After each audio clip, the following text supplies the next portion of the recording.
Imagine walking away with 3.5 tons of cash. No gunfights, no alarms, just a vanishing act.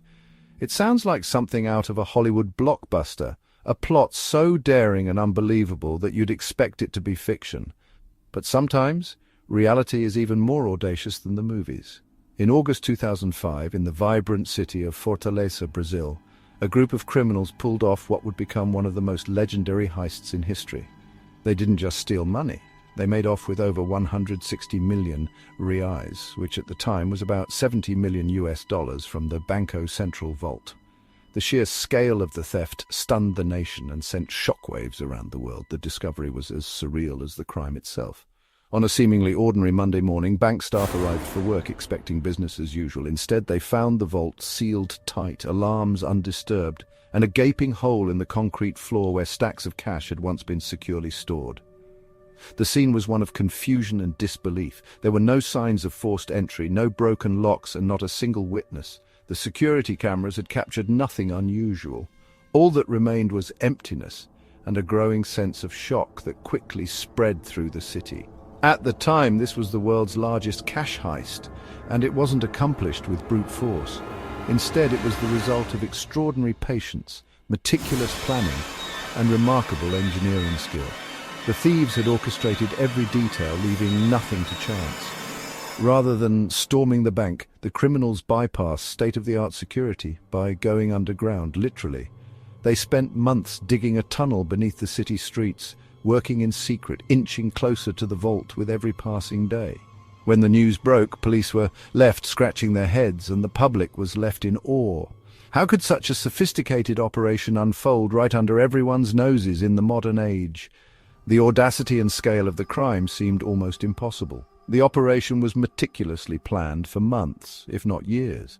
The gang studied the bank's layout, identified every possible vulnerability, and executed their plan with military-like precision. They even set up a fake landscaping business as a front, allowing them to dig the tunnel without raising suspicion. Their secret entrance was hidden beneath an unassuming building, just a few blocks from the bank. From there, they tunneled directly under one of Brazil's most secure financial institutions, emerging right beneath the vault itself.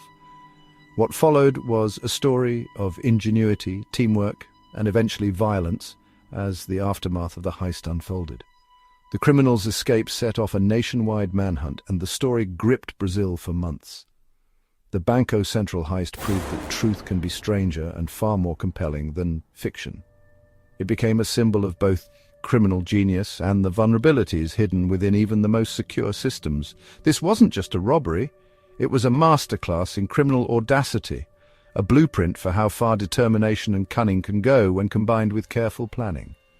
The world watched in fascination as the details unraveled, each new revelation more unbelievable than the last. The heist dominated headlines, inspired documentaries, and left investigators chasing shadows. This is the story of the Banco Central tunnel heist, a tale of ambition, ingenuity, and the ultimate test of what's possible when the unimaginable becomes reality. Every great heist needs a cover, but not just any cover, a story so convincing, so ordinary, that no one would ever think to look twice. The Banco Central gang knew this better than anyone. For their plan, they created a fake landscaping company complete with uniforms, tools, and a storefront that looked just like any other small business in the neighborhood. They rented a modest property just blocks from the bank, put up a professional-looking sign, printed stacks of business cards, and even bought a van emblazoned with their company logo. Every detail was carefully crafted to sell the illusion. To the neighbors, they were just another group of hard-working landscapers, always busy, always on the move. They could be seen loading and unloading heavy bags of soil, dressed in work clothes, blending seamlessly into the daily rhythm of the street. But inside those bags wasn't just soil. It was dirt excavated from the tunnel they were secretly digging inch by inch toward the bank's vault. The constant hum of trucks, the clatter of tools, and the steady noise of work all fit perfectly with their cover story. No one thought twice about the commotion. It was just the sound of business, as usual. Neighbors saw workers drilling and digging, but shrugged it off as routine landscaping. The gang's careful attention to appearances paid off. No one questioned the dirt, the drilling, or the endless activity. They even handed out flyers advertising their services to the community, further cementing their place as just another local business. For 3 months they operated in plain sight, working day after day, never arousing suspicion. Their routine became part of the neighborhood's backdrop, unnoticed and unremarkable. Their greatest trick? Making the extraordinary look utterly ordinary. By weaving themselves into the fabric of daily life, they ensured no one would ever suspect what was really happening. By hiding behind the mundane, they became invisible, ghosts in broad daylight, hiding in plain sight. While Fortaleza bustled above, a secret tunnel snaked below, inching ever closer to the heart of the bank, as the world above remained blissfully unaware. The tunnel was an underground marvel, 80 meters long, carved in secret beneath the city streets. It was a feat of both engineering and audacity, a hidden passageway that would soon become infamous. It stretched from the rented house, chosen for its perfect location, all the way to a spot directly beneath the bank vault. Every meter brought them closer to their target, and every day the risk grew. Digging through unstable, sandy soil was a constant challenge. The earth threatened to collapse at any moment, forcing the crew to work with extreme caution and precision. To keep the tunnel from caving in, the gang built sturdy supports using thick wooden beams and lined the walls with plastic sheeting. Every support was carefully measured and placed, turning the tunnel into a reinforced corridor. They installed electric lights to pierce the darkness and rigged up a makeshift ventilation system, pumping in fresh air to keep the space breathable. This allowed them to work around the clock, deep underground, in a world of shadows and silence. The air was thick, the space tight, and the sense of isolation overwhelming. Shovels, pickaxes, and drills were their only companions. The sound of metal striking earth echoed through the tunnel, a constant reminder of the work ahead. Every day they hauled out heavy sacks of dirt by hand, moving them quietly to avoid detection. Each load was a small victory, a step closer to their goal. Over 90 tons of earth were removed, all without raising suspicion from neighbors or passers-by. Their ingenuity in hiding the evidence was as impressive as the tunnel itself. The work was grueling and dangerous. Collapse was a constant threat, and exhaustion set in quickly. Yet the men pushed themselves to the limit, knowing what was at stake. Still they pressed on, driven by the promise of a fortune and the thrill of pulling off the impossible. Their determination was unwavering. The tunnel became their world, a place where time seemed to stand still, and the outside world faded away. It was a hidden artery connecting ambition to opportunity. Their focus was relentless, their secrecy absolute. Every movement was calculated, every sound muffled. Each shovelful brought them closer to the vault, the final barrier between them and their prize. It was more than a tunnel. It was a testament to their determination, resourcefulness, and willingness to risk everything for a shot at greatness. In the darkness, they built their path to infamy, step by painstaking step, never looking back. The gang's invisibility relied on discipline and understanding human nature. By acting like ordinary landscapers, their noise and movement blended into the city's daily life. Members kept low profiles, avoiding anything that might draw attention. Their cover story explained away the endless bags of dirt and constant van activity. They dispersed the soil across the city, never leaving a trace. Plastic sheets kept the property clean, and noisy work was timed for busy hours. At night, they worked quietly, reinforcing the tunnel. Every detail was considered, every risk minimized. They operated like ghosts, hidden in the open.